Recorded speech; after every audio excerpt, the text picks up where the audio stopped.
arrivé. On va unboxer ça, puis je vais monter ça. On va se faire une petite partie de Lego. On y va.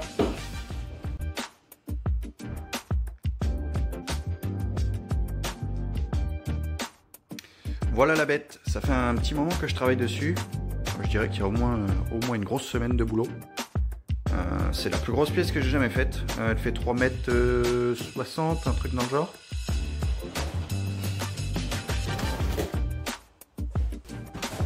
Alors, vous voyez la référence ici, c'est une lame de 206, si je dis pas de bêtises. C'est le petit modèle chez Makita pour l'instant. C'est une machine qui est déjà assez onéreuse. Donc pour l'instant ça sera celle-là, et puis je sais que c'est des machines qui se revendent très bien. Plus tard je la revendrai et je passerai sur le modèle, le gros modèle.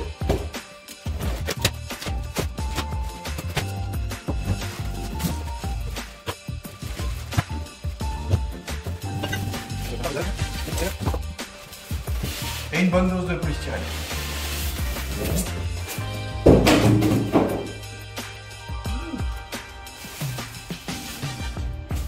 Ah, c'est bien emballé quand même. Hein. Et voilà.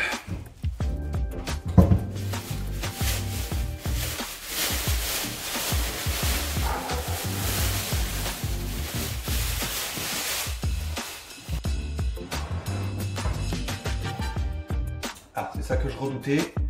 J'avais peur que l'établi soit trop court. J'ai fait un établi de 60. Pas dépasser pour gêner l'ouverture de la porte, et j'avais peur que ça passe pas. Donc bon, ben on va voir. Hein.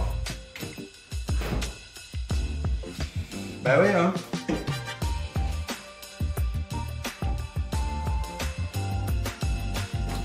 Ça marchera mieux avec des notices, je pense. Bon, ça devrait pas être trop compliqué, hein.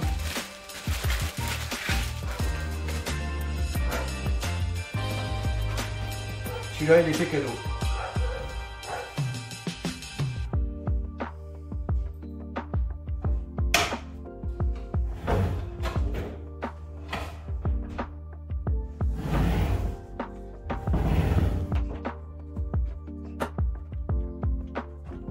Ok.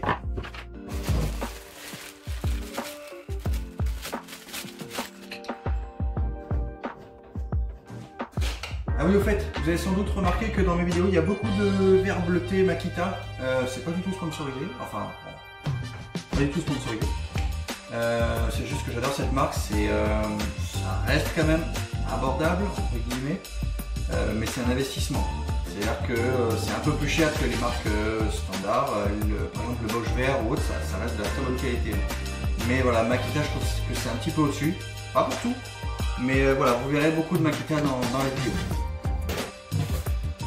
Et la dernière pièce, alors, où est-ce qu'elle va celle-là? La marque est dans le manuel. C'est la même pièce que Ikea. Tu sais pas où tu sais pas où elle va dans le truc, dans le meuble, mais voilà, il faut quand même la mettre. Et je pense que c'est un petit truc de sécurité, à mon avis. Bon, bah, je vais chercher. Hein. Ouais. Si je devais en déduire quelque chose, ça a la tête d'une équerre. C'est peut-être pour faire des petits équerrages ou je ne sais pas, ou re-régler la machine. Bon là c'est l'équerre parce que c'est tout neuf, c'est nickel. Mais je vous montre de près. Il n'y a pas spécialement de trous ou autre, donc bon, je suppose que ça doit être ça. Mais du coup, ça va être un problème.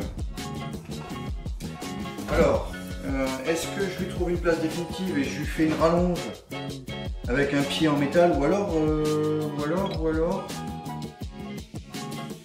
une tablette rabattable? Je sais pas, j'en sais rien, je vais réfléchir à une solution. Parce que bon, bah là on est d'accord hein, que si j'arrive là, bon bah il va y avoir un souci à ce niveau-là. Un peu, on va tricher pour l'instant. C'est juste pour le test. Bon. Alors déjà on va tester pour voir.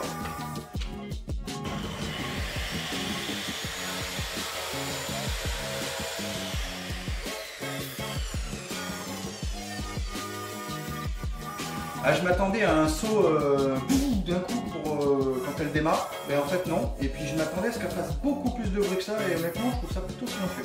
On va voir ça à la fin.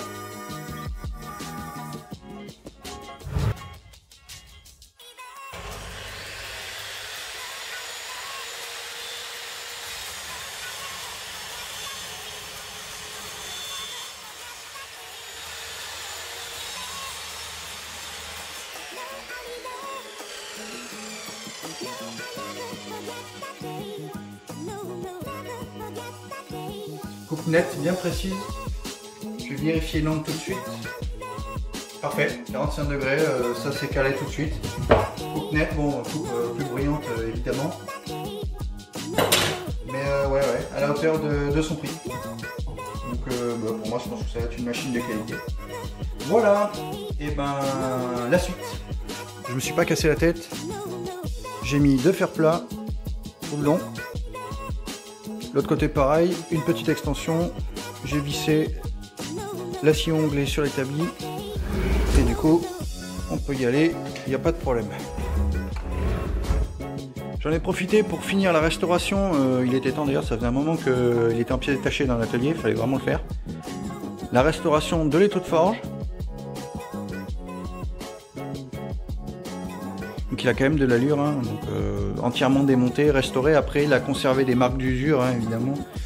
Il doit y avoir des marques de chauffe ou autre, un peu de rouille qui n'est pas 100% parti, mais je trouve que ça lui donne un joli cachet, donc j'aime bien comme ça, je vais le laisser comme ça. Et lui il va finir dans le coin ici. Après j'en ai profité pour faire comme une boîte, alors pour plusieurs usages, une boîte pour de l'électricité.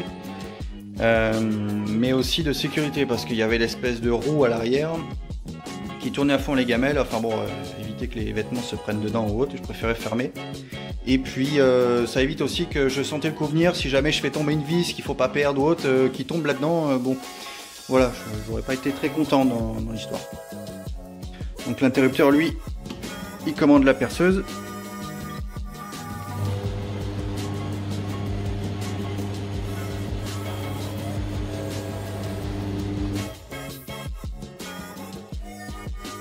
J'en ai profité pour ranger un petit peu. Voilà. Bon, l'atelier commence à prendre forme tout doucement. Ça avance.